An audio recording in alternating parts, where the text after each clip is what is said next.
Hello friends, स्वागत है आप सभी का। तो इस वीडियो में आज हम चैप्टर नंबर 5 पढ़ेंगे। चैप्टर का नाम है जब जनता बगावत करती है, 1857 और उसके बाद। जैसा कि आपको पता है कि हम 8th क्लास की NCERT हिस्ट्री पढ़ रहे हैं। तो आज हम पढ़ेंगे 5वां चैप्टर। इसके पहले 4 चैप्टर हो चुका है। अगर आपने नहीं पढ़ा है तो जाके देख सकते हैं, वीडियो प्लेलिस्ट बनी हुई है। तो चलिए हम अपनी वीडियो शुरू करते हैं। नीतियाँ और लोग। पिछले अध्यायों में आपने ईस्ट इंडिया कंपनी की नीतियों और जनता पर उसके प्रभावों के बारे में पढ़ा। इन नीतियों से राजाओं, रानियों, किसानों, जमींदारों, आदिवासियों, सिपाहियों सब पर तरह तरह से असर पड़े। तो आप यह भी देख चुके हैं कि जो नीतियाँ और कार्रवाइयाँ जनता के हित में नहीं होती या उनकी भावनाओं को ठेस पहुँचाती हैं, उनका लोग किस तरह विरोध करते हैं। आगे है नवाबों की छिनती सत्ता। 18वीं सदी के मध्य से ही राजाओं और नवाबों की ताकत छिनने लगी थी। उनकी सत्ता और सम्मान दोनों खत्म होते जा रहे थे। बहुत सारे दरबारों में रेजिडेंट तैनात कर दिए गए थे। स्थानीय शासकों की स्वतंत्रता घटती जा रही थी। उनकी सेनाओं को भंग कर दिया गया था। उनके राजस्व वसूली के अधिकार व इलाके एक एक करके छीने जा रहे थे। बहुत सारे स्थानीय शासकों ने अपने हितों की रक्षा के लिए कंपनी के साथ बातचीत भी की। उदाहरण के लिए झांसी की रानी लक्ष्मीबाई चाहती थी कि कंपनी उनके पति की मृत्यु के बाद उनकी गोद लिए हुए बेटे को राजा मान ले। पेशवा बाजीराव द्वितीय के दत्तक पुत्र नाना साहेब ने भी कंपनी से आग्रह किया कि उनके पिता को जो पेंशन मिलती थी वह मृत्यु के बाद उन्हें मिलने लगे। अपनी श्रेष्ठता और सैनिक ताकत के नशे में चूर कंपनी ने इन निवेदनों को ठुकरा दिया। अवध की रियासत अंग्रेज़ों के कब्जे में जाने वाली आखिरी रियासतों में से थी। 1801 में अवध पर एक सहायक संधि थोपी गई और 1856 में अंग्रेज़ों ने उसे अपने कब्जे में ले लिया। गवर्नर जनरल लाल डलहौजी ने ऐलान कर दिया कि रियासत का शासन ठीक से नहीं चलाया जा रहा है, इसलिए शासन को दुरुस्त करने के लिए ब्रिटिश प्रभुत्व जरूरी है। आगे है कंपनी ने मुगलों के शासन को खत्म करने की भी पूरी योजना बना ली थी। कंपनी द्वारा जारी किए गए सिक्कों पर से मुगल बादशाह का नाम हटा दिया गया। 1849 में गवर्नर जनरल डलहौजी ने ऐलान किया कि बहादुर शाह जफर की मृत्यु के बाद बादशाह के परिवार को लाल किले से निकालकर उसे दिल्ली में कहीं और बसाया जाएगा। 1856 में गवर्नर जनरल कैनिंग ने फैसला किया कि बहादुर शाह जफर आखिरी मुगल बादशाह होंगे। उनकी मृत्यु के बाद उनके किसी भी वंशज को बादशाह नहीं माना जाएगा। उन्हें केवल राजकुमारों के रूप में मान्यता दी जाएगी। आगे है किसान और सिपाही। गांवों में किसान और जमींदार भारी भरकम लगान और कर वसूली के सख्त तौर तरीकों से परेशान थे। बहुत सारे लोग महाजनों से लिया कर्ज नहीं लौटा पा रहे थे। इसके कारण उनकी पीढ़ियों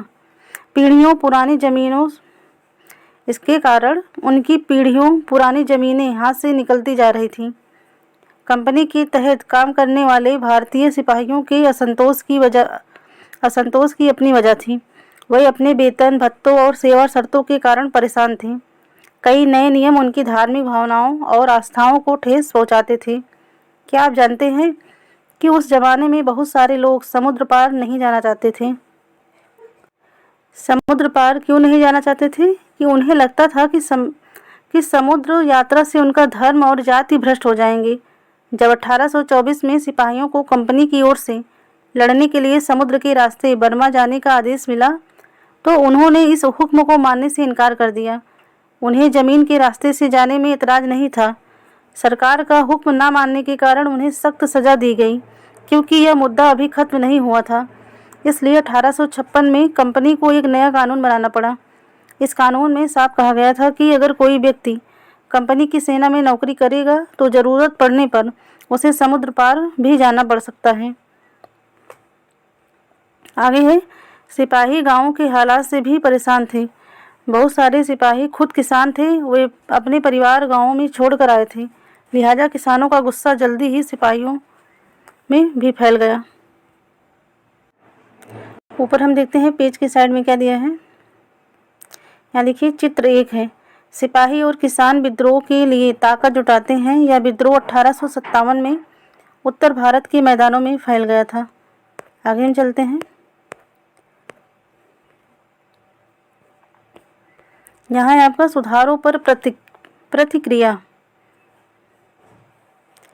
अंग्रेजों को लगता था कि भारतीय समाज को सुधारना जरूरी है। सती प्रथा को रोकने और विधवा विवाह को बढ़ावा देने के लिए कानून बनाए गए। अंग्रेजी भाषा की शिक्षा को जमकर प्रोत्साहन दिया गया। 1830 के बाद कंपनी ने ईसाई मिशनरियों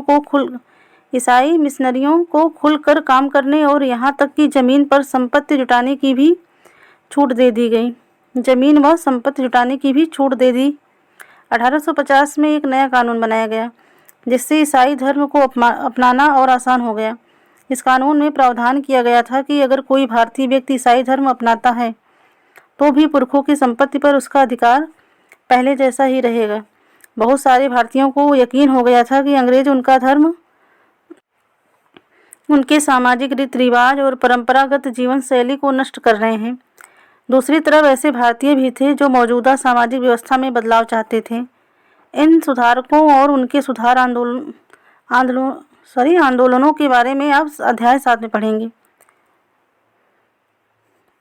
नीचे है, यहाँ देखिए चित्र में दिया गया है, चित्र 2 है।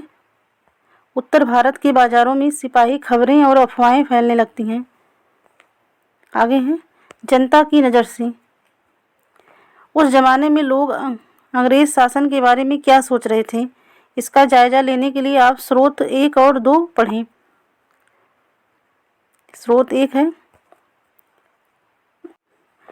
84 नियमों की सूची। यहाँ महाराष्ट्र के एक गांव में रहने वाले ब्राह्मण विष्णु भट्ट गोडसे द्वारा लिखित पुस्तक माझा प्रवास। तो माझा प्रवास किसकी पुस्तक है? विष्णु भट्ट गोडसे द्वारा लिखित है। तो माझा प्रवास के कुछ अंश दिए गए हैं। विष्णु भट्ट और उनके चाचा मथुरा में आयोजित किए जा रहे एक यज्ञ में भाग लेने के लिए निकले थे। विष्णु भट्ट लिखते हैं कि रास्ते में उनकी मुलाकात कुछ सिपाहियों से हुई जिन्होंने उन्हें सलाह दी कि वे वापस लौट जाएं क्योंकि 3 दिन के भीतर चारों तरफ कोहराम मच जाएगा। सिपाहियों ने जो कहा वह इस प्रकार था, अंग्रेज सरकार हिंदुओं और मुसलमानों के धर्म को नष्ट करने पर आमदा है। उन्होंने 84 नियमों की एक सूची बनाई है और कलकत्ता में सारे राजाओं और राजकुमारों की मौजूदगी में उसका ऐलान कर दिया है। उन्होंने बताया कि राजा इन नियमों को मानने के लिए तैयार नहीं है। उन्होंने अंग्रेजों को घातक परिणामों की चेतावनी दी है। राजाओं ने कहा है कि अगर ये नियम लागू किए गए तो भारी उथल पुथल मच जाएगी कि राजा भारी गुस्से में अपनी राजधानियों को लौट गए हैं। तमाम बड़े लोग योजनाएं बना रहे हैं। धर्म युद्ध के लिए तारीख तय कर ली गई थी और मेरठ छावनी से एक गुप्त योजना तैयार करके विभिन्न छावनियों में भेज दी गई थी। यह स्रोत है विष्णु भट्ट गोडसे माझा प्रवास से लिए गए हैं। आगे यहाँ स्रोत 2 है, जल्दी ही हर टुकड़ी में उत्तेजना छा गई। उस दौर की एक और झलक सूबेदार सीताराम पांडे के संस्मरणों में मिलती है। सीताराम पांडे को 1812 में बंगाल नेटिव आर्मी में सिपाही के तौर पर भर्ती किया गया था। उन्होंने 48 साल तक नौकरी की और 1860 में वे सेवानिवृत्त हो गए। उन्होंने बगावत को दबाने में अंग्रेजों की मदद की, हालांकि उनका बेटा भी विद्रोहियों के साथ था और अंग्रेजों ने उसे सीताराम की आंखों के सामने ही मार डाला था। अपने सेवानिवृत्ति के बाद उनके कमान अफसर नॉरगेट ने उन्हें अपने संस्मरण लिखने के लिए प्रेरित किया। सीताराम ने 1861 में अवधी भाषा में अपने संस्मरण लिखे जिनका नॉरगेट ने अंग्रेजों में अनुवाद किया और फ्रॉम सिपाही टू सूबेदार सिपाही से सूबेदार तक के नाम से प्रकाशित करवाया। पुस्तक का नाम याद रखिए किसने लिखा है। भी सीताराम पांडे के संस्मरणों का एक अंश इस प्रकार था। मेरा मानना है कि अवध पर हुए कब्जे से सिपाहियों के भीतर गहरा अविश्वास भर गया था और वे सरकार के खिलाफ साजिशें रचने लगे थे। अवध के नवाब और दिल्ली बादशाह के नुमाइंदों को सेना की नब्ज जानने के लिए पूरे भारत में भेज दिया गया। उन्होंने सिपाहियों की भावनाओं को और हवा दी। उन्होंने सिपाहियों को बताया कि विदेशियों ने बादशाह के साथ कितना बड़ा धोखा किया है। उन्होंने 1000 झूठ गढ़ डाले और सिपाहियों को अपने मालिकों यानी अंग्रेजों के खिलाफ बगावत करने के लिए उकसाया ताकि दिल्ली में बादशाह को दोबारा गद्दी पर बैठाया जा सके। उनकी दलील थी कि अगर सिपाही मिलकर काम करें और इन सुझावों पर अमल करें तो सेना ऐसा कर सकती है। यहाँ है चित्र 3। मेरठ में विद्रोही सिपाही अफसरों पर हमला करते हैं, उनके घरों में घुस जाते हैं और इमारतों में आग लगा देते हैं। आगे है, यहाँ देखिए स्रोत 2 का शेष है। संयोग से इसी समय सरकार ने हर एक रेजिमेंट के कुछ लोगों को नई राइफल के इस्तेमाल का तरीका बताने के लिए अलग अलग छावनियों में भेजा। इन लोगों ने कुछ समय तक सिपाहियों को प्रशिक्षण दिया। इसी दौरान न जाने कहां से यह खबर फैल गई कि इन राइफलों में इस्तेमाल होने वाला कारतूसों पर गाय और सूअर की चर्बी का लेप चढ़ाया गया है। हमारी रेजिमेंट के लोग दूसरे लोगों को लिख कर यह खबर भेजने लगे और जल्दी ही हर एक रेजिमेंट में उत्तेजना का माहौल बन गया। कुछ लोगों ने कहा कि उनकी 40 साल की नौकरी में सरकार ने उनके मजहब को चोट पहुंचाने के लिए कभी कुछ नहीं किया था। लेकिन जैसा कि मैंने पहले ही जिक्र किया, अवध पर कब्जे के कारण सिपाही पहले ही गुस्से में थे। स्वार्थी लोगों ने फौरन यह कहानी गढ़ दी कि अंग्रेज तो सबको ईसाई बनाना चाहते हैं, इसलिए उन्होंने ऐसे कारतूस तैयार किए हैं ताकि उन्हें इस्तेमाल करने से मुसलमान और हिंदू दोनों ही भ्रष्ट हो जाएं। तो यह जो आगे है, कर्नल साहब का मानना था कि यह बेचैनी जो उन्हें भी साफ दिखाई दे रही थी, इस बार भी अपने आप खत्म हो जाएगी और उन्होंने मुझे घर चले जाने की हिदायत दी। तो यह सीताराम पांडे फ्रॉम सिपाही टू सूबेदार से लिया गया है। आगे है, सैनिक विद्रोह जन विद्रोह बन गया। आपने ऊपर देखा कि क्या पृष्ठभूमि थी जो 1857 की क्रांति हुई। सैनिक विद्रोह जन विद्रोह बन गया। यद्यपि शासक और प्रजा के बीच संघर्ष कोई अनोखी बात नहीं होती, लेकिन कभी कभी ये संघर्ष इतने फैल जाते हैं कि राज्य की सत्ता छिन्न भिन्न हो जाती है। बहुत सारे लोग मानने लगे हैं कि उन सबका शत्रु एक है, इसलिए वे सभी कुछ करना चाहते हैं। इस तरह की स्थिति में हालात अपने हाथ में लेने के लिए लोगों को संगठित होना पड़ता है। उन्हें संचार, पहलकदमी और आत्मविश्वास का परिचय देना होता है। तो भारत के उत्तरी भागों में 1857 में ऐसी ही स्थिति पैदा हो गई थी। फतह और शासन के 100 साल बाद ईस्ट इंडिया कंपनी को एक भारी विद्रोह से जूझना पड़ रहा था। मई 1857 में शुरू हुई इस बगावत ने भारत में कंपनी का अस्तित्व ही खतरे में डाल दिया था। मेरठ से शुरू करके सिपाहियों ने कई जगह बगावत की। समाज के विभिन्न तबकों के असंख्य लोग विद्रोही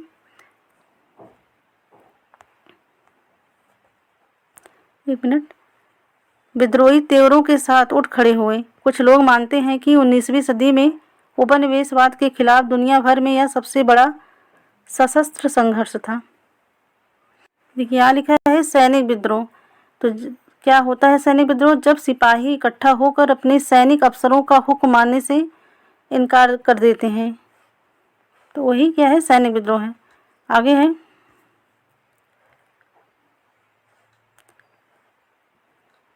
इधर चित्र 4 में देखिए, कैवेलरी लाइनों में युद्ध।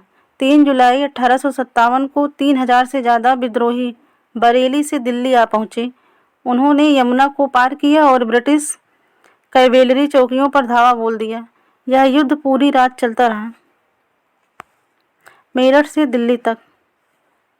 29 मार्च 1857 को युवा सिपाही मंगल पांडे को बैरकपुर में अपने अफसरों पर हमला करने के आरोप में फांसी पर लटका दिया गया। कब? 29 मार्च 1857 को युवा सिपाही मंगल पांडे को बैरकपुर में अपने अफसरों पर हमला करने के आरोप में फांसी पर लटका दिया गया। चंद दिन बाद मेरठ में तैनात कुछ सिपाहियों ने नए कारतूसों के साथ फौजी अभ्यास करने से इनकार कर दिया। सिपाहियों को लगता था कि उन कारतूसों पर गाय और सूअर की चर्बी का लेप चढ़ाया गया है। 85 सिपाहियों को नौकरी से निकाल दिया गया। उन्हें अपने अफसरों का हुक्म न मानने के आरोप में 10-10 साल की सज़ा दी गई। यह 9 मई 1857 की बात है। मेरठ में तैनात दूसरे भारतीय सिपाहियों की प्रतिक्रिया बहुत ज़बरदस्त रही। 10 मई को सिपाहियों ने मेरठ की जेल पर धावा बोलकर वहां बंद सिपाहियों को आज़ाद करा लिया। उन्होंने अंग्रेज अफसरों पर हमला करके उन्हें मार गिराया। उन्होंने बंदूक और हथियार कब्जे में ले लिए और अंग्रेजों की इमारतों व संपत्तियों को आग के हवाले कर दिया। उन्होंने फिरंगियों के खिलाफ युद्ध का ऐलान कर दिया। सिपाही पूरे देश में अंग्रेजों के शासन को खत्म करने पर आमदा थे, लेकिन सवाल यह था कि अंग्रेजों के जाने के बाद देश का शासन कौन चलाएगा। सिपाहियों ने इसका भी जवाब ढूंढ लिया था। वे मुगल सम्राट बहादुर शाह जफर को देश का शासन सौंपना चाहते थे। मेरठ के कुछ सिपाहियों की एक टोली 10 मई की रात को घोड़ों पर सवार होकर मुंह अंधेरे ही दिल्ली पहुंच गई। जैसे ही उनके आने की खबर फैली, दिल्ली में तैनात टुकड़ियों ने भी बगावत कर दी। यहाँ भी अंग्रेज अफसर मारे गए। देसी सिपाहियों ने हथियार व गोला बारूद कब्जे में ले लिया और इमारतों को आग लगा दी। विजयी सिपाही लाल किले की दीवारों के आसपास जमा हो गए। वे बादशाह से मिलना चाहते थे। बादशाह अंग्रेजों की भारी ताकत से दो दो हाथ करने को तैयार नहीं थे, लेकिन सिपाही भी अड़े रहे। आखिरकार वे जबरन महल में घुस गए और उन्होंने बहादुर शाह जफर को अपना नेता घोषित कर दिया। देख लेते हैं पेज के साइड में क्या दिया है। यहाँ देखिए फिरंगी है। फिरंगी का मतलब होता है विदेशी। इस शब्द में अपमान का भाव आता है।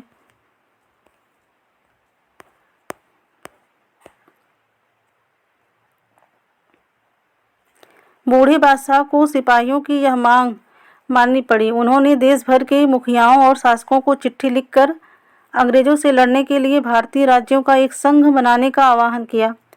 बहादुर शाह के इस एकमात्र कदम के गहरे परिणाम सामने आए। अंग्रेजों से पहले देश के एक बहुत बड़े हिस्से पर मुगल साम्राज्य का ही शासन था। ज़्यादातर छोटे शासक और रजवाड़े मुगल बादशाह के नाम पर ही अपने इलाकों का शासन चलाते थे। ब्रिटिश शासन के विस्तार से भयभीत ऐसे बहुत सारे शासकों को लगता था कि अगर मुगल बादशाह दोबारा शासन स्थापित कर लें तो वे मुगल आधिपत्य में दोबारा अपने इलाकों का शासन बेफिक्र होकर चलाने लगेंगे। अंग्रेजों को इन घटनाओं की उम्मीद नहीं थी। उन्हें लगता था कि कारतूसों के मुद्दे पर पैदा हुई उथल पुथल कुछ समय में शांत हो जाएगी, लेकिन जब बहादुर शाह जफर ने बगावत को अपना समर्थन दे दिया तो स्थिति रातों रात बदल गई। अक्सर ऐसा होता है कि जब लोगों को कोई रास्ता दिखाई देने लगता है तो उनका उत्साह और साहस बढ़ जाता है। इससे उन्हें आगे बढ़ने की हिम्मत, उम्मीद और आत्मविश्वास मिलता है। आगे है बगावत फैलने लगी। जब दिल्ली से अंग्रेजों के पैर उखड़ गए तो लगभग एक हफ्ते तक कहीं कोई विद्रोह नहीं हुआ। जाहिर है खबर फैलने में भी कुछ समय तो लगना ही था, लेकिन फिर तो विद्रोहों का सिलसिला ही शुरू हो गया। एक के बाद एक हर रेजिमेंट में सिपाहियों ने विद्रोह कर दिया और वे दिल्ली, कानपुर व लखनऊ जैसे मुख्य बिंदुओं पर दूसरी टुकड़ियों का साथ देने को निकल पड़े। उनकी देखा देखी कस्बों और गांवों के लोग भी बगावत के रास्ते पर चलने लगे। वही स्थानीय नेताओं, जमींदारों और मुखियाओं के पीछे संगठित हो गए। ये लोग अपनी सत्ता स्थापित करने और अंग्रेजों से लोहा लेने को तैयार थे। स्वर्गीय पेशवा बाजीराव के दत्तक पुत्र नाना साहेब कानपुर के पास रहते थे। उन्होंने सेना इकट्ठा की और ब्रिटिश सैनिकों को शहर से खदेड़ दिया। उन्होंने खुद को पेशवा घोषित कर दिया। खुद को क्या घोषित कर दिया? पेशवा घोषित कर दिया। उन्होंने ऐलान किया कि वह बादशाह बहादुर शाह जफर के तहत गवर्नर हैं। इन्होंने खुद को क्या घोषित किया? पेशवा घोषित कर दिया और बताया कि वह बहादुर शाह जफर के क्या हैं? वह बहादुर शाह जफर के तहत गवर्नर हैं। लखनऊ की गद्दी से हटा दिए गए नवाब वाजिद अली शाह के बेटे आगे हैं। लखनऊ की गद्दी से हटा दिए गए नवाब वाजिद अली शाह के बेटे बिरजिस कद्र को नया नवाब घोषित कर दिया गया। किसको? बिरजिस कद्र को नया नवाब घोषित कर दिया गया। बिरजिस कद्र ने भी बहादुर शाह जफर को अपना बादशाह मान लिया। उनकी मां बेगम हजरत महल ने अंग्रेजों के खिलाफ विद्रोहों को बढ़ावा देने में बढ़ चढ़कर हिस्सा लिया। झांसी में रानी लक्ष्मीबाई भी विद्रोही सिपाहियों के साथ जा मिली। उन्होंने नाना साहेब के सेनापति तात्या टोपे के साथ मिलकर अंग्रेजों को भारी चुनौती दी। विद्रोही टुकड़ियों के सामने अंग्रेजों की संख्या बहुत कम थी। बहुत सारे मोर्चों पर उनकी जबरदस्त हार हुई। इससे लोगों को यकीन हो गया कि अब अंग्रेजों का शासन खत्म हो चुका है। अब लोगों को विद्रोहों में कूद पड़ने का गहरा आत्मविश्वास मिल गया था। खास तौर से अवध के इलाके में चौतरफा बगावत की स्थिति थी। 6 अगस्त 1857 को लेफ्टिनेंट कर्नल टाइटलर ने अपने कमांडर इन चीफ को टेलीग्राम भेजा जिसमें उसने अंग्रेजों के भय को व्यक्त किया था। हमारे लोग विरोधियों की संख्या और लगातार लड़ाई से थक गए हैं। एक एक गांव हमारे खिलाफ है, जमींदार भी हमारे खिलाफ खड़े हो रहे हैं। इस दौरान बहुत सारे महत्वपूर्ण नेता सामने आए। उदाहरण के लिए फैजाबाद के मौलवी अहमदुल्ला शाह ने भविष्यवाणी कर दी कि अंग्रेजों का शासन जल्दी ही खत्म हो जाएगा। फैजाबाद से कौन थे? मौलवी अहमदुल्ला शाह। वह समझ चुके थे कि जनता क्या चाहती है। इसी आधार पर उन्होंने अपने समर्थकों की एक विशाल संख्या जुटा ली। अपने समर्थकों के साथ वे भी अंग्रेजों से लड़ने लखनऊ जा पहुंचे। दिल्ली में अंग्रेजों का सफाया करने के लिए बहुत सारे गाजी यानी धर्म योद्धा इकट्ठा हो गए थे। बरेली के सिपाही बख्त खान कहाँ से थे? बरेली के सिपाही बख्त खान ने लड़ाकों की एक विशाल टुकड़ी के साथ दिल्ली की ओर कूच कर दिया। वह इस बगावत में एक मुख्य व्यक्ति साबित हुए। बिहार के एक पुराने जमींदार कुंवर सिंह ने भी विद्रोही सिपाहियों का साथ दिया और महीनों तक अंग्रेजों से लड़ाई लड़ी। तमाम इलाकों के नेता और लड़ाके इस युद्ध में हिस्सा ले रहे थे। चित्र नंबर 6 है। ब्रिटिश टुकड़ियां विद्रोहियों पर हमला करती हैं, जिन्होंने दिल्ली के लाल किले दाएं तथा सलीमगढ़ किले बाएं पर कब्जा किया हुआ था। देखिए यहाँ चित्र दिए गए, इसी के बारे में ऊपर बताया गया है। चलिए नेक्स्ट पेज में चलते हैं। अब आगे है कंपनी का पलटवार। आपने ऊपर देखा हमारे लोग क्या कर रहे थे, अब कंपनी क्या करती है। इस उथल पुथल के बावजूद अंग्रेजों ने हिम्मत नहीं छोड़ी। कंपनी ने अपनी पूरी ताकत लगाकर विद्रोह को कुचलने का फैसला लिया। उन्होंने इंग्लैंड से और फौजी मंगवाए, विद्रोहियों को जल्दी सजा देने के लिए नए कानून बनाए और विद्रोह के मुख्य केंद्रों पर धावा बोल दिया। सितंबर 1857 में दिल्ली दोबारा अंग्रेजों के कब्जे में आ गई। कब? सितंबर 1857 में दिल्ली दोबारा अंग्रेजों के कब्जे में आ गई। अंतिम मुगल बादशाह बहादुर शाह जफर पर मुकदमा चलाया गया और उन्हें आजीवन कारावास की सजा दी गई। उनके बेटों को उनकी आंखों के सामने गोली मार दी गई। बहादुर शाह और उनकी पत्नी बेगम जीनत महल को अक्टूबर 1858 में रंगून जेल में भेज दिया गया। इसी जेल में नवंबर 1862 में बहादुर शाह जफर ने अंतिम सांस ली, यानी उनकी मृत्यु हो गई। दिल्ली पर अंग्रेजों का कब्जा हो जाने का यह मतलब नहीं था कि विद्रोह खत्म हो चुका था। इसके बाद भी लोग अंग्रेजों से टक्कर लेते रहे। व्यापक बगावत की विशाल ताकत को कुचलने के लिए अंग्रेजों को अगले 2 साल तक लड़ाई लड़नी पड़ी। मार्च 1858 में लखनऊ अंग्रेजों के कब्जे में चला गया। जून 1858 में रानी लक्ष्मीबाई की शिकस्त हुई और उन्हें मार दिया गया। तात्या टोपे मध्य भारत के जंगलों में रहते हुए आदिवासियों और किसानों की सहायता से छापामार युद्ध चलाते रहे। ये सब लाइन इंपॉर्टेंट है, आप देखते रहिए। जिस तरह पहले अंग्रेजों के खिलाफ मिली सफलताओं से विद्रोहियों को उत्साह मिला था, उसी तरह विद्रोही ताकतों की हार से लोगों की हिम्मत टूटने लगी। बहुत सारे लोगों ने विद्रोहियों का साथ छोड़ दिया। अंग्रेजों ने भी लोगों का विश्वास जीतने के लिए हर संभव प्रयास किया। साइड में देखते हैं क्या है। यह देखिए चित्र नंबर 7 में विद्रोही सिपाही मेरठ से दिल्ली की तरफ कूच करते हैं।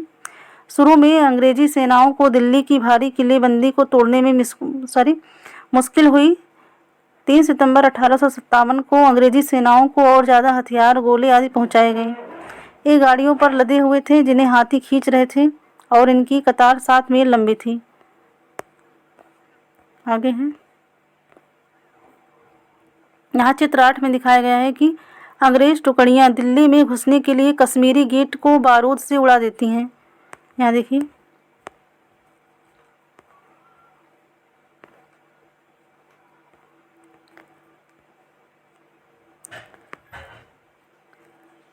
उन्होंने वफादार भूस्वामियों के लिए इनामों का ऐलान कर दिया। क्या कर दिया? वफादार भूस्वामियों के लिए इनामों का ऐलान कर दिया। उन्हें आश्वासन दिया गया कि उनकी ज़मीन पर उनके परंपरागत अधिकार बने रहेंगे। जिन्होंने विद्रोह किया था उनसे कहा गया कि अगर वे अंग्रेज़ों के सामने समर्पण कर देते हैं और अगर उन्होंने किसी अंग्रेज की हत्या नहीं की है तो वे सुरक्षित रहेंगे और ज़मीन पर उनके अधिकार और दावेदारी बनी रहेगी। इसके बावजूद सैकड़ों सिपाहियों, विद्रोहियों, नवाबों, राजाओं पर मुकदमे चलाए गए और उन्हें फांसी पर लटका दिया गया। विद्रोह के बाद के साल अंग्रेजों ने 1859 के आखिर तक देश पर दोबारा नियंत्रण पा लिया। 1859 के आखिर तक देश पर दोबारा नियंत्रण पा लिया था। लेकिन अब वे पहले वाली नीतियों के सहारे शासन नहीं चला सकते थे। अंग्रेजों ने जो अहम बदलाव किए वे निम्नलिखित हैं। क्या बदलाव हुआ देखते हैं। इधर देखिए चित्र 9 में अंग्रेज टुकड़ियां कानपुर के पास विद्रोहियों को पकड़ लेती हैं। ध्यान से देखें कि किस तरह कलाकार ने अंग्रेज सिपाहियों को बहादुरी से विद्रोहियों पर धावा बोलते हुए दिखाया गया है। आगे चलते हैं। तो अंग्रेजों ने क्या बदलाव किए। पहला है, ब्रिटिश संसद ने 1858 में एक नया कानून पारित किया और ईस्ट इंडिया कंपनी के सारे अधिकार ब्रिटिश साम्राज्य के हाथ में सौंप दिए गए। अब तक कंपनी के हाथ में थे, जो कंपनी आई थी। अब जो है ये अधिकार कहाँ, ब्रिटिश साम्राज्य के जो अधिकार थे, ब्रिटिश ईस्ट इंडिया कंपनी के सारे अधिकार ब्रिटिश साम्राज्य के हाथ में सौंप दिए गए ताकि भारतीय मामलों को ज़्यादा बेहतर ढंग से संभाला जा सके। ब्रिटिश मंत्रिमंडल के एक सदस्य को भारत मंत्री के रूप में नियुक्त किया गया। ब्रिटिश मंत्रिमंडल के एक सदस्य को भारत मंत्री के रूप में नियुक्त किया गया। उसे भारत के शासन से संबंधित मामलों को संभालने का जिम्मा सौंपा गया। उसे सलाह देने के लिए एक परिषद का गठन किया गया जिसे इंडिया काउंसिल कहा जाता था। भारत के गवर्नर जनरल को वायसराय का ओहदा दिया गया। इस प्रकार उसे इंग्लैंड के राजा रानी का निजी प्रतिनिधित्व घोषित कर दिया गया। फलस्वरूप अंग्रेज सरकार ने भारत के शासन की जिम्मेदारी सीधे अपने हाथ में ले ली।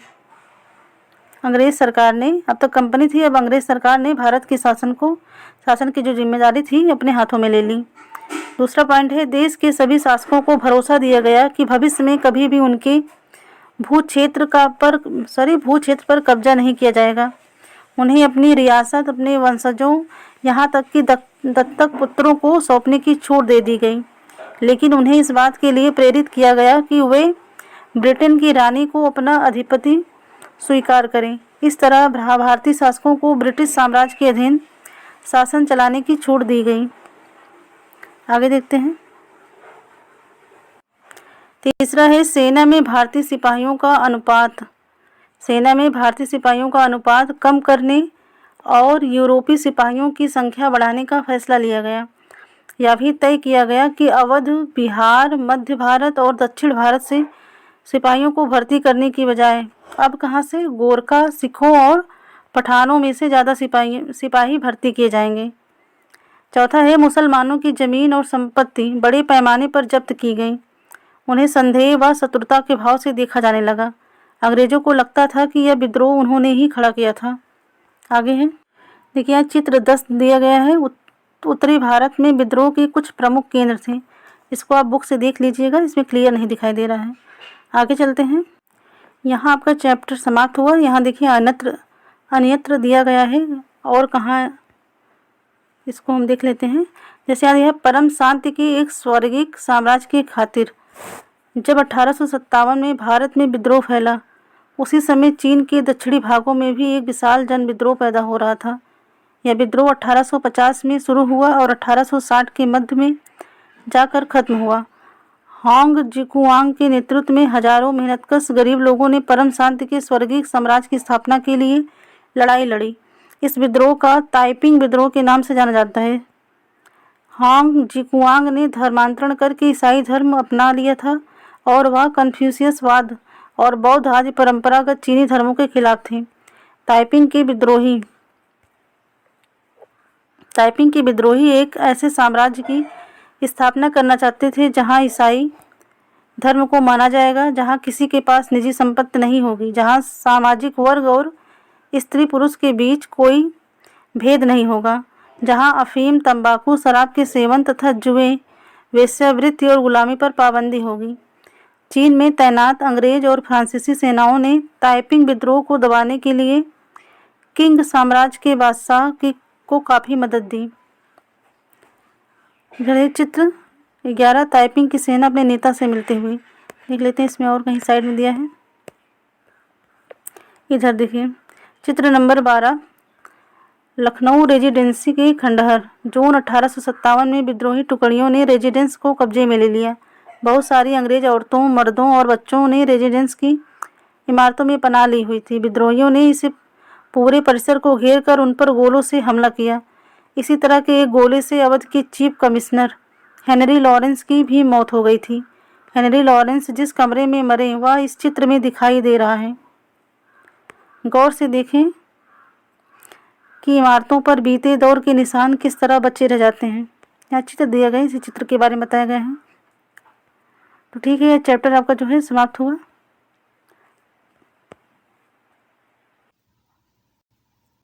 देखिए, अब इस चैप्टर में एक खुर्दा संग्राम की एक केस स्टडी दी गई है। तो इस बुक में, जिस बुक से पढ़ा रहे थे उसमें नहीं थी, दूसरी बुक में थी। तो इसको हम देख लेते हैं क्या है इसमें। 1857 की घटना से बहुत पहले उसी प्रकार की एक घटना सन 1817 में खुर्दा नामक स्थान पर घटित हुई थी। हमारे लिए उस घटना का अध्ययन करना और इस बात पर विचार करना भी शिक्षाप्रद होगा कि कैसे अंग्रेजों की औपनिवेशिक नीतियों के खिलाफ 19वीं सदी की शुरुआत से ही देश के विभिन्न हिस्सों में असंतोष निर्मित होने लगा था। खुर्दा, जो कि ओडिशा के दक्षिण पूर्वी भाग में स्थित एक छोटा राज्य था, वह 19वीं शताब्दी की शुरुआत में 105 गढ़ों, जिनमें 60 बड़े और 1109 छोटे गांव सम्मिलित थे, एक जनबहुल उपजाऊ क्षेत्र था। इसके शासक राजा वीर किशोर देव को स्व अधिकृत 4 परगनाओं को तथा जगन्नाथ मंदिर के संचालन अधिकार समेत 14 गढ़ जातों के प्रशासनिक उत्तरदायित्व को पूर्व में दबाव में आकर मराठाओं को सौंप देना पड़ा था। उनके पुत्र तथा उत्तराधिकारी मुकुंद देव इस दुर्दशा से विचलित थे। अतः अंग्रेजों और मराठों के बीच जारी संघर्ष में अपने लिए एक मौका देखते हुए उन्होंने अपने खोए हुए क्षेत्रों तथा जगन्नाथ मंदिर की देखरेख से संबंधित अधिकारों की पुनः प्राप्ति हेतु अंग्रेजों के साथ सलाह मशवरा शुरू कर दिया था। परंतु 1803 में ओडिशा को अपने कब्जे में लेने के बाद अंग्रेजों ने उन्हें इन दोनों मुद्दों में से किसी पर भी सकारात्मक कार्रवाई करने की दिशा में कोई रुचि नहीं दिखाई। परिणामतः ओडिशा के दूसरे सामंत राजाओं के साथ मिलकर तथा मराठाओं के गुप्त समर्थन से उन्होंने जबरन अपने अधिकारों को लागू करने का प्रयास किया। इसकी वजह से उन्हें अपने पद से विस्थापित होना पड़ा तथा अंग्रेजों ने उनके राज्य को अपने में मिला लिया, सांत्वना के रूप में एक नियमित अनुदान के साथ, जो कि उनकी पूर्व भूसंपत्ति के राजस्व का मात्र 1/10 था। अंग्रेजों ने उन्हें जगन्नाथ मंदिर की देखरेख का दायित्व दिया तथा उनका निवास पुरी में निश्चित कर दिया। इस अनैतिक व्यवस्था से ओडिशा में दमनकारी विदेशी शासन के एक ऐसे युग का प्रारंभ हुआ जिसने 1817 में एक गंभीर सशस्त्र संग्राम का मार्ग प्रशस्त किया। आगे है, खुर्दा को अपने अधीन करने के तुरंत बाद अंग्रेजों ने राजस्व निवृत्त जमीन पर कर लगाने की नीति अपनाई। इसमें राज्य के पूर्व सैनिक वर्ग, जिन्हें पाइक के नाम से जाना जाता था, उनका जीवन बुरी तरह से प्रभावित हुआ। इस नीति की भयावहता राजस्व की मांग में अनुचित वृद्धि और इस संग्रह के दमनकारी तरीकों से और बढ़ गई। इस कार्यवाही के फलस्वरूप 1805 और 1817 के बीच में खुर्दा से बड़े पैमाने पर लोग जमीन छोड़कर चले गए। फिर भी अंग्रेजों ने अस्थायी बंदोबस्त के तहत राजस्व भुगतान की नीति को चालू रखा, जिसमें जमीन की उपजाऊ क्षमता तथा रैयतों की भुगतान की क्षमता की अनदेखी करते हुए हर वर्ष राजस्व की मांगों में वृद्धि की गई। यहाँ तक कि प्राकृतिक आपदाओं के समय भी कोई उदारता नहीं दिखाई गई, जबकि ओडिशा में एक ऐसी आपदाएं अक्सर आती रहती थीं। बकायादारों की जमीन को षड्यंत्रकारी राजस्व अधिकारियों या फिर बंगाल के सट्टेबाजों को बेच दिया गया। खुर्दा के विस्थापित राजा का वंशानुगत सेना नायक जगबंधु विद्याधर महापात्र भ्रमरवर राय, जिन्हें लोग बख्शी जगबंधु के नाम से जानते थे, वह ऐसे बेदखल हुए जमींदारों में से एक थे। व्यवहारिक रूप से वह एक भिखारी बन गए थे। अपने तथा अपने जैसे जमीन से बेदखल हुए लोगों की ओर से संघर्ष करने का निश्चय करने से पूर्व प्रायः 2 साल तक उन्होंने खुर्दा के लोगों के स्वैच्छिक दान से अपना गुजारा किया। बीते हुए वर्ष के साथ साथ जो तकलीफें इन शिकायतों के साथ जुड़ गई थी, वे थी अंग्रेजों द्वारा इस क्षेत्र में चांदी के सिक्कों का प्रचलन, दूसरा इस नई मुद्रा में राजस्व के भुगतान पर जोर देना, तीसरा है खाद्य सामग्री की कीमतों में अभूतपूर्व वृद्धि तथा नमक की आपूर्ति में कमी, जो कि कंपनी के एकाधिकार नीति के चलते लगभग दुर्लभ हो गया था और जिसके कारण ओडिशा के पारंपरिक रूप से नमक बनाने वाले इस काम से वंचित हो गए थे और घा है स्थानीय जमींदारियों की कलकत्ता में नीलामी, जिसके कारण ओडिशा में बंगाल के अनुपस्थित जमींदारों का आगमन हुआ। इसके अतिरिक्त असंवेदनशील तथा भ्रष्ट पुलिस प्रशासनिक व्यवस्था ने भी स्थिति को और दुष्कर बना दिया, जिसके चलते होने वाले सशस्त्र संग्राम ने और भयावह आकार धारण कर लिया। 29 मार्च 1817 को इस संग्राम की शुरुआत तब हो गई जब पाइकों ने बानपुर में स्थित पुलिस चौकी और अन्य सरकारी संस्थानों पर हमला कर दिया और 100 से अधिक लोगों की हत्या करने के साथ साथ सरकारी खजाने में से एक बड़ी रकम लेकर चले गए। शीघ्र ही खुर्दा को केंद्र करते हुए इस घटना की लहर अलग अलग दिशाओं में फैल गई। उत्साह से भरपूर जमींदार और रैयत पाइकों के साथ मिल गए। जो उनके साथ नहीं मिले उन्हें प्रताड़ित किया गया। एक कर मत दो अभियान भी शुरू किया गया। अंग्रेजों ने पाइकों को उनके जमे हुए स्थान से हटाने की कोशिश की, परंतु असफल रहे। 14 अप्रैल 1817 को बख्शी जगबंधु ने 5 से 10,000 पाइकों और कंध जनजाति के योद्धाओं की अगुवाई कर पुरी को कब्जे में ले लिया और मुकुंद देव द्वितीय को उनकी झिझक के बावजूद राजा घोषित कर दिया। जगन्नाथ मंदिर के पुजारियों ने भी पाइकों को अपना भरपूर समर्थन प्रदान किया। स्थिति को हाथ से निकलते हुए देख अंग्रेजों ने मार्शल लॉ लागू कर दिया। जल्द ही घोषित राजा पकड़े गए और उन्हें उनके पुत्र सहित कटक में कारावास दे दिया गया। बख्शी ने अपने करीबी सहयोगी कृष्णचंद भ्रमरवर राय के साथ मिलकर कटक और खुर्दा के बीच यातायात के सारे माध्यम को काटने का प्रयास किया। इसके साथ साथ संघर्ष ओडिशा के दक्षिण और उत्तर पश्चिमी हिस्सों में फैल गया। परिणाम स्वरूप अंग्रेजों ने मेजर जनरल मॉर्टिनडल को पाइकों के चंगुल से पूरे क्षेत्र को मुक्त कराने के लिए भेजा तथा बख्शी जगबंधु और उनके साथियों को पकड़वाने के लिए पुरस्कार की भी घोषणा की। इस प्रकार जो सामरिक कार्रवाई चली उसमें सैकड़ों पाइक मारे गए, कई घने जंगलों में चले गए और अन्य सामूहिक क्षमा योजना के तहत अपने घरों में लौट गए। इस तरह से अंग्रेजों ने मई 1817 तक खुर्दा के संग्राम को लगभग काबू में कर लिया। परंतु खुर्दा के बाहरी क्षेत्रों में बख्शी जगबंध ने कुजंग के राजा जैसे सहयोगी की मदद से और पाइकों की उनकी प्रति अटूट निष्ठा के कारण इस संघर्ष को मई 1825 तक जारी रखा, जब उन्होंने अंग्रेजों के सामने आत्मसमर्पण कर दिया। इसके उपरांत अंग्रेजों ने खुर्दा के लोगों के प्रति अपनी ओर से दयालु, अनुग्रहित और सहनशीलता की नीति अपनाई। दिवंगत खुर्दा के राजा के पुत्र रामचंद्र देव तृतीय को स्वतंत्र कर पुरी जाने दिया गया और 26,000 रुपये के अनुदान के साथ उन्हें जगन्नाथ मंदिर की देखरेख का दायित्व भी सौंपा गया। संक्षेप में यह ओडिशा में अंग्रेजों के विरुद्ध पहला लोकप्रिय सशस्त्र संघर्ष था, जिसका उस क्षेत्र में ब्रिटिश शासन पर दूरगामी प्रभाव पड़ा। अतः इसे मात्र पाइक विद्रोह कहना इसे कमतर कर आंकना होगा।